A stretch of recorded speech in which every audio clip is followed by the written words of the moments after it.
Anybody can start the race. Seriously, starting, that's the easy part. You get the revelation, you feel all the excitement, you make the commitment, and off you go. But here's a hard truth. Most people, they don't finish. They start strong, they run hard for a while, and then they get discouraged, they get tired, they get burned out, they give up when it gets hard. But here's the thing, finishing is actually more important than starting, because finishing is what creates legacy. Finishing is what changes generations.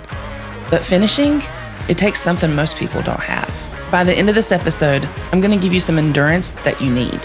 First, you're going to understand what it actually takes to finish.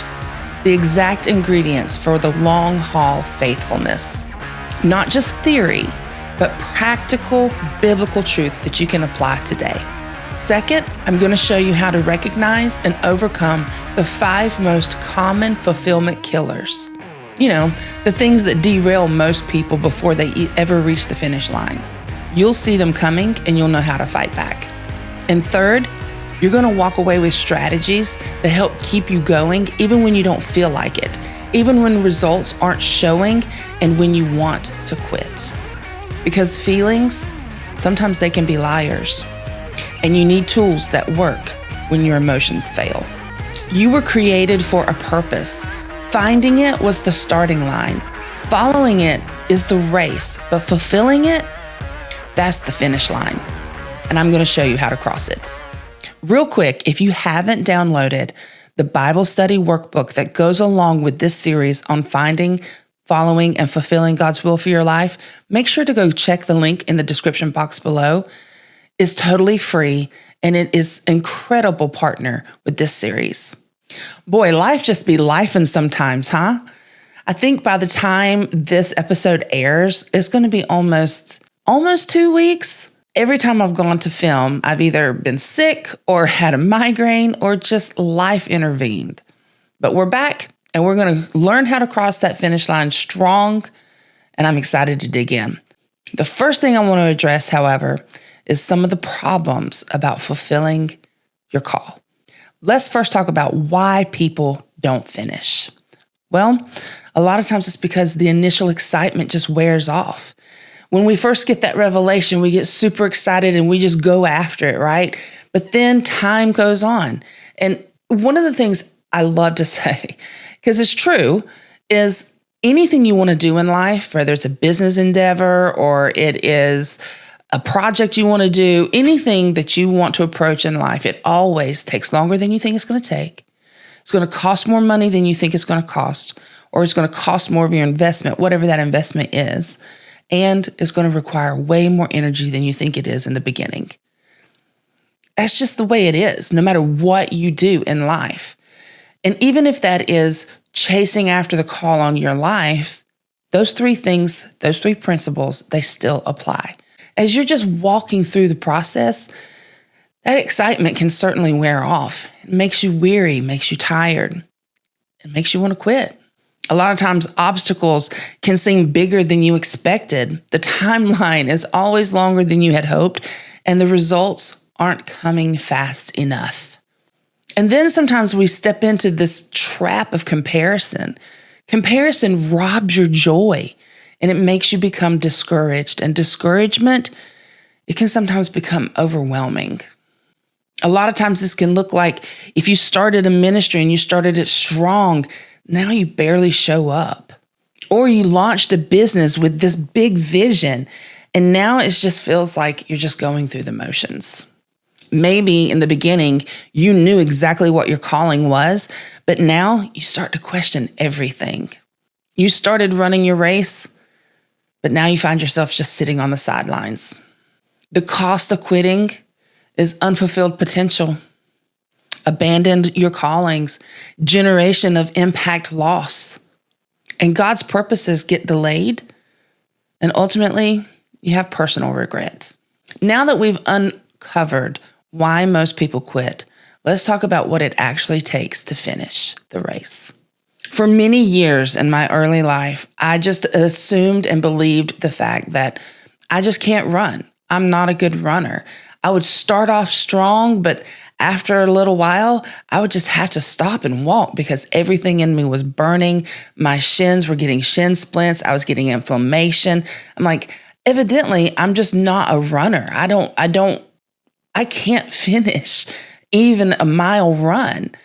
And I felt like that and believed that all through like middle school and high school and a lot of my early 20s. And then at some point, I came across this magazine called Runner's World.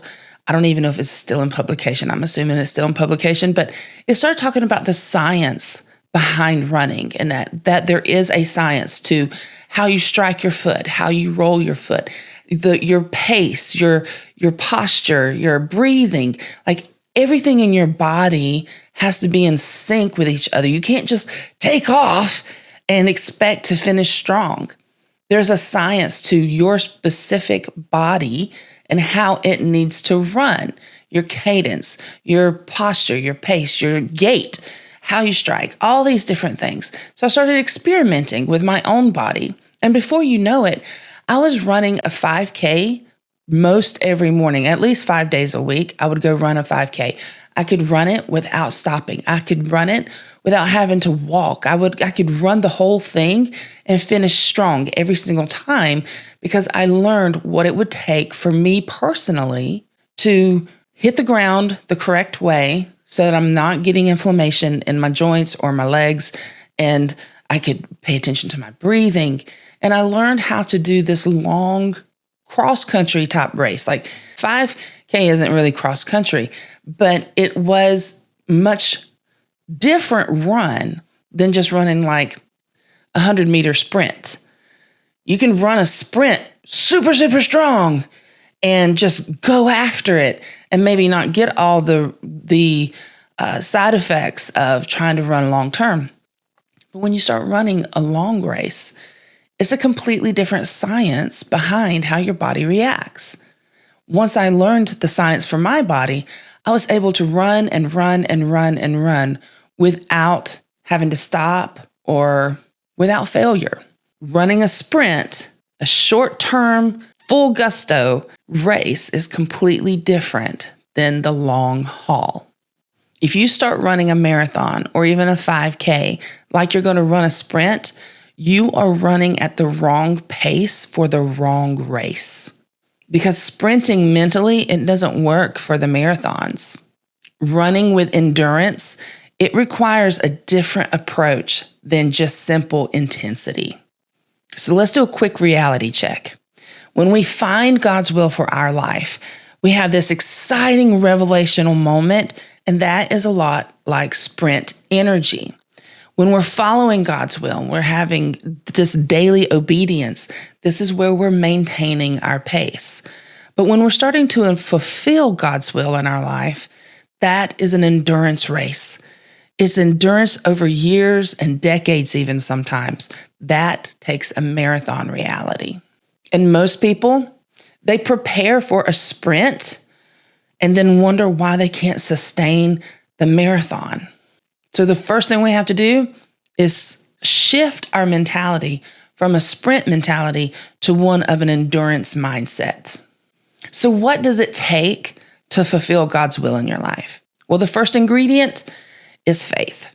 Hebrews 11, the entire chapter is about people who fulfilled through faith. And faith is simply just believing that God will do what he said he would. Faith is when you can't see the results yet. It's when the timeline is longer than you expected. It's when obstacles all of a sudden seem impossible. The application here is simply, God said it, so I believe it, and I am staying faithful to it. The second ingredient is simple patience. I say simple. Patience sometimes is not simple. But Hebrews 6:12 says that it's through faith and patience that you inherit the promises. And the thing is, faith is not a passive waiting. It's actually an active perseverance. It's the staying power when things get hard. It's having a long-term perspective when the culture wants instant. But the truth is, good things take time to build. See, patience isn't just waiting. It's actually faithful working while you wait. The third ingredient is endurance. Hebrews 12:1 says to run with endurance the race that's been set before us. You see, when excitement wears off, it's the endurance that kicks in. It's consistency over intensity, showing up even when you don't feel like it. If you've ever run a marathon, then you understand that the first miles are full of excitement, the middle miles are part of your endurance, and then the last miles are pure will. And it's the same for your calling. Those middle miles, when it gets hard, that is where you need endurance. The fourth ingredient is maturity. Fulfilling your call, it requires growth that you don't have when you first start. But the cool thing is, God uses our journey to prepare us for the destination. And interestingly, our character gets developed through the process. The truth is, you're actually not ready for the fullness of your calling when you first receive it. But the preparation time, it actually develops the humility needed in order to steward your success. It's wisdom that you need to make the right decisions. It brings about strength that you're going to need to handle the pressure. And it develops the character you're needing to finish well. And the kind of patience that's needed for this requirement is simply trusting God's timeline for your development. Now let's talk about the 5 fulfillment killers. These are the 5 things that derail most people before they get to reach the finish line. We're going to learn how to recognize them and fight back. Killer number 1 is comparison. Theodore Roosevelt said that comparison is the thief of joy. Comparison kills your fulfillment because you end up running someone else's race. You measure your progress against their timeline. You're questioning your calling because theirs looks better, and you abandon your lane in order to chase their results. Never compare your beginning to someone else's middle. So how do you combat the killer of comparison? Well, first of all, stay in your lane. God gave you a specific race to run. Galatians 6:4 says that each one should test their own actions. Someone else's pace isn't your pace, and someone else's timeline, that's not your timeline. Some practical application: go on a social media fast if you need to. Unfollow certain triggers. Focus on your assignment. Killer number 2, discouragement. Discouragement comes from disappointment, setbacks, delays, and it kills your fulfillment because it makes you want to quit when you're actually closer than you realize. It blinds you to the progress that you've already made. It amplifies certain obstacles, and it minimizes God's faithfulness. The antidote to discouragement: remember why you started. Reconnect with the original vision. Document God's faithfulness. Keep a journal. I was in a mentor group not long ago, and this guy who was leading the group, he's like, I keep a blessing journal. On one side of the page, I write down my prayers, and then on the other side of the page, I write down where God is fulfilling things in my life, all the different blessings. And he's like, it's so cool that I can go back and look and say, okay, God, I'm praying about this. And then on the other side, see where he's been blessed here, blessed there, like all these different things that help remind him of the goodness of God in his life. Because when you're in need and you've got a prayer journal, most of our prayer journals are full of needs, things that we need or want or desire to have. And if all we ever focus on is the need and the lack, we miss where God is faithful in our life. It's important to write down and keep a journal, keep a log of his goodness. It's also important to keep an understanding and look at how far you've come, not just how much farther you have to go, but how far you've come from the beginning. A lot of times we are farther down the road than we realize because all we can see is what's left to the finish line without taking into account of where we've come from since we've started. And Philippians 4:8 says to focus on what's true and praiseworthy. A biblical example of this is Elijah when he was sitting under the juniper tree. He thought he was the only one left. He was super discouraged. He wanted to die, but God was not finished with him. Here's something really important. Do not, I repeat, do not make decisions based on a temporary discouragement. We can be discouraged and then make certain decisions based off of those emotions and shoot ourselves in the foot. And then we have a mess to clean up on top of continuing to run our race. Don't make decisions when you're in the middle of discouragement. Take the time to pause, deal with your discouragement, rejoice yourself in the Lord again. Go back and look at where you've been, how far you've come, the blessings in your life that God has showed up in. Get out of that discouragement before you make a decision. Killer number 3, distraction. It's the shiny object syndrome. If you're ADHD or entrepreneurial in any way, we all suffer from that, the shiny new object. Oh, this looks like so much fun. I was doing this and it was really fun when I started, but now I'm kind of tired of it. I'm discouraged with it. It didn't really go anywhere. It didn't turn out the way I wanted it to. But here's a new thing. Oh, I'll go after that one. That one must be the right thing because I'm super excited about it. Shiny object syndrome is a killer. They're new opportunities that look better, but a lot of times they're a distraction. And those distractions, they kill your fulfillment because it pulls you off of your assignment. It fractures your focus. It keeps you perpetually starting over where you never really get to finish. I'm going to start something new, and then I'm going to start something new, and then I'm going to start something new, and you never finish any of them. We've all heard the saying, jack of all trades, but master of none. A lot of times that is rooted from not having the endurance to finish the race or being distracted with shiny new objects. The antidote to distraction, guard your yes. Every yes to something is no to something else. Stay focused on what your calling is, not every opportunity. Sometimes opportunities come their way because they're meant for us. They're meant to partner with what we're already doing, or they're meant to complement what we're already doing. But a lot of times, they're just a simple distraction. See, not every good thing is meant to be your thing. So how do you practically apply this? Well, learn to say no without feeling guilty. Protect your primary calling and evaluate opportunities when they come your way against what your core mission is. If I could advise you in anything, write down what your core values are. And we teach this for anyone wanting to start a business. First of all, identify your core values. If you can identify your core values, what your mission is, that way if opportunities come around, even if it's hiring a new person to be a part of your team, evaluate whatever it is that has appeared or presented itself against your core values. Evaluate it against your mission. If it's a good fit within your core values or your mission, then it's meant to be a complement to those things. It's meant to be a part. It's meant to come alongside and partner.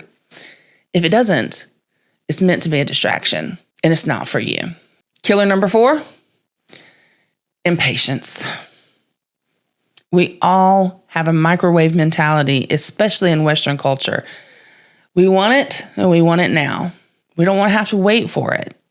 And sometimes we feel like, well, I've been working so hard this far, it should be happening by now. It always takes longer than you think it's going to take. Not only is this a part of Western culture, but this culture of instant gratification is also infecting the kingdom. It's infecting kingdom work and the church. It kills your fulfillment because we have a tendency to quit before harvest time because the seed time feels like it's taking too long. It forces our timing to create Ishmael situations. We see this a lot when it's like, well, if it's meant to be, it's up to me. And if I'm going to do this, well, I'm going to help God along. Or, well, this is taking longer, so maybe I should do this, or I need to make this work. All those mentalities create Ishmael situations. And ultimately, it kills your fulfillment through burnout. You burn out trying to rush God's timeline. The antidote to impatience is trust God that He said He's going to do what He said He was going to do. Trust His timing, even if it isn't yours. Galatians 6:9 says that in due season, we will reap if we do not give up. See, you got to remember that everything grows in stages. It's the seed, the shoot, the stalk, then the grain. You simply can't microwave what God is slow cooking. Killer number 5, independence. I'm going to do it all myself without God.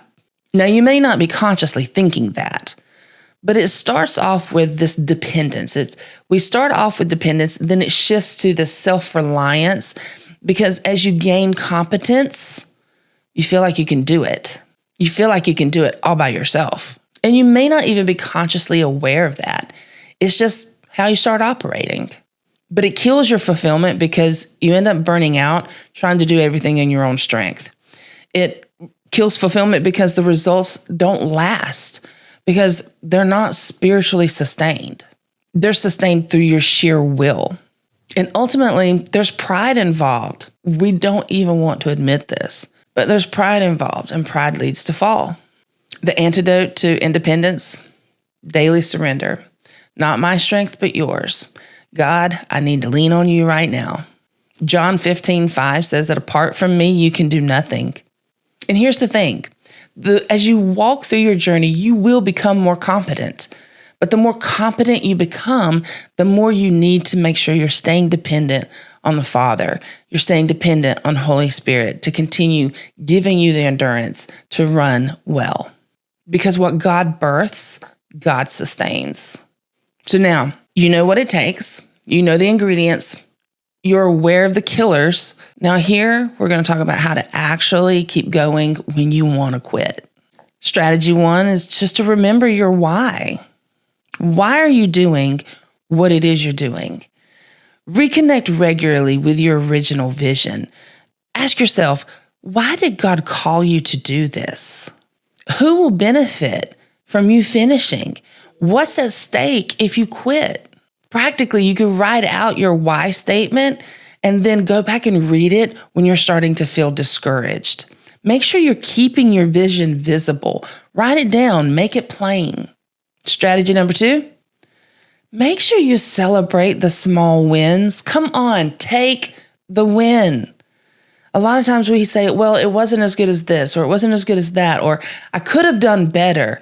Take the win. It's a small win, but take it. Celebrate those small wins. Don't wait until you finish the line in order to celebrate. Celebrate along the way. Make sure you're acknowledging the progress you're having as you're going through your journey. Track your wins, not just the gaps. This is so important because it builds momentum and it combats discouragement. A practical tool you can use, like I mentioned before, is just keeping a journal. Write down your weekly wins in your journal. What did God do this week? Strategy number 3, make sure you're staying in community. You are not meant to run this race alone. So don't try to do it alone. Make sure you're staying in community. Ecclesiastes 4:9-10 says that 2 are better than 1. Here's the thing. We all need people who will encourage us when we're down, who will celebrate our wins with us, who will speak the truth even when we're off course. And we need people who will pray for us during the hard seasons. And I'm going to give you a quick warning. Isolation, it actually makes you vulnerable to those 5 killers. Strategy number 4, we all know this one, and it's super simple, but sometimes we forget. And it's simply just to keep God first. This has been a common theme in our series, but it's not just for finding or following, it's actually for fulfilling as well. Having daily time with our Father, it sustains us. When He stays first, then everything else finds its place. The truth is, you can't sustain the long term what you only access short term. Our consistent daily communication and connection with God is actually fuel for our endurance. It's endurance fuel. Strategy number 5, renew your mind daily. Listen, I'm telling you, Life gets to lifing. As I mentioned earlier, like it just does. We can be running our race and then all of a sudden we get hit out of left field with whatever. We have to renew our mind daily, because when those things happen, we have a tendency to start thinking all kinds of crazy things. We start thinking, maybe this is just too much. Maybe I'm not supposed to do it. We start doubting and second guessing ourselves. Maybe I should just quit. This isn't going well. I'm having to work way too hard. I'm super tired. Whatever your thought process is, all those thoughts are part of those 5 killers, and they're just ruminating. We have to renew our mind and start thinking different thoughts. Romans 12:2 says that it's an ongoing transformation. We have to combat fatigue with truth. When our emotions say quit, truth says keep going. Whether that's through scripture, meditation, worship, testimonies of God's faithfulness and goodness in your life, whatever that looks like, you have to have the fuel. See, the battle is that our minds will try to convince us that we should quit, but we have to feed it truth instead. Strategy number 6, rest strategically. You must pace yourself. This is a marathon, not a sprint. This is where you have to pay attention to yourself, pay attention to your body. As I mentioned earlier in my story about running, I had to get really focused and in tune with how my foot struck the ground, my gait, my posture, my breathing, all these different things. I had to pay attention to my body in order to run the endurance race. Same thing happens even in your ministry. Pay attention to your body. Pay attention to yourself, your mind, your soul. If you need rest, take it. Pushing through. Listen, one of the things I've learned is that I can push through and make myself keep going. And most of the time, the work I produce is garbage. Where if I would take time to rest, I can be more efficient, more effective, and produce a better product or outcome because I'm rested. I have a clear head. My body's not screaming. I'm more successful when I find time to rest strategically. Scripture tells us to observe the Sabbath. So many times we think of that as like, oh, well, I have to go to church on Sunday. A Sabbath is a day of rest, and Sabbath matters. Whether you take your Sabbath on Sunday or you take it on Saturday or you take it through the week, whatever it is a day of rest, and you need it. Your mind needs it. Your body needs it. Your soul needs it. The Bible tells us to take a Sabbath, not because of some religious observation, but because God knows we need it.